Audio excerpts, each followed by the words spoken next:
দেশ চালানোর জন্য অভিজ্ঞতার প্রয়োজন। তাদেরই তো বন্ধু বান্ধব। গত 1-1.5 বছর যাবৎ দেখেছি আমরা সরকারের অংশ ছিল, তাহলে আজকে এই দুর্গতি কেন মানুষের কাছে? প্রমাণিত এটি, ইতিহাস প্রমাণিত। যদি বাংলাদেশের মানুষের ভাগ্যের কেউ পরিবর্তন করতে পারে, এভাবে তাহলে আমি যদি এই দেশের ভাগ্যের পরিবর্তন করতে পারে, এভাবে তাহলে যদি এই দেশে দুর্নীতির লাগাম ফেলে ধরতে হয়, কে পারবে? যদি এই দেশের আইন শৃঙ্খলাকে শক্ত হাতে দমন করতে হয়, কে পারবে?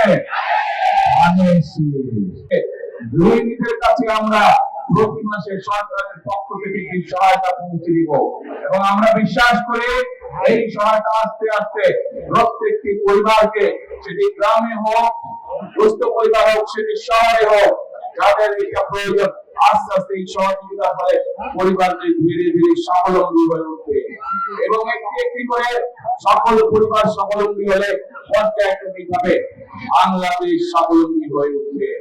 প্রিয় ভাই বোনেরা, এখানে আজকে আমাদের ধানের শীষের প্রার্থী আপনাদের এই এলাকার সন্তান জনাব আব্বাস সাহেব একটু আগে বলেছেন, এলাকার তরুণদের, এলাকার যুবকদের কর্মসংস্থানের সমস্যা আছে। এই সমস্যা শুধু ঢাকা 8 নয়, এই সমস্যা শুধু ঢাকা মহানগরী নয়, সমগ্র বাংলাদেশে এই সমস্যা। এবং এর জন্য আপনাদের প্রিয় দল বিএনপি কর্মসূচি এবং পরিকল্পনা গ্রহণ করেছে। আমরা বাংলাদেশে আগামী 5 বছর ইনশাআল্লাহ 1 কোটি কর্মসংস্থানের সুযোগ সৃষ্টি করব।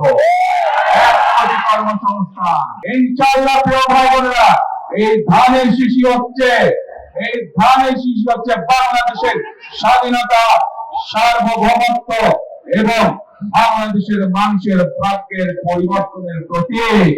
আসুন 12 তারিখের নির্বাচনে আমরা ধানের শীষকে নির্বাচিত করব ইনশাআল্লাহ এবং আমরা 12 তারিখ থেকে দেশ পুনর্গঠনের কাজে হাত দিই। মানুষের ভাগ্যের পুনর্গঠনের রাজনীতি এবং কার্যক্রম ইনশাআল্লাহ আমরা শুরু করি। আছেন নাকি আমার সাথে? আপনাদের সাথে আবার 12 তারিখের পরে। আল্লাহ হাফেজ। বাংলাদেশ জিন্দাবাদ, বাংলাদেশ জাতীয়তাবাদী দল জিন্দাবাদ। আসসালামু আলাইকুম।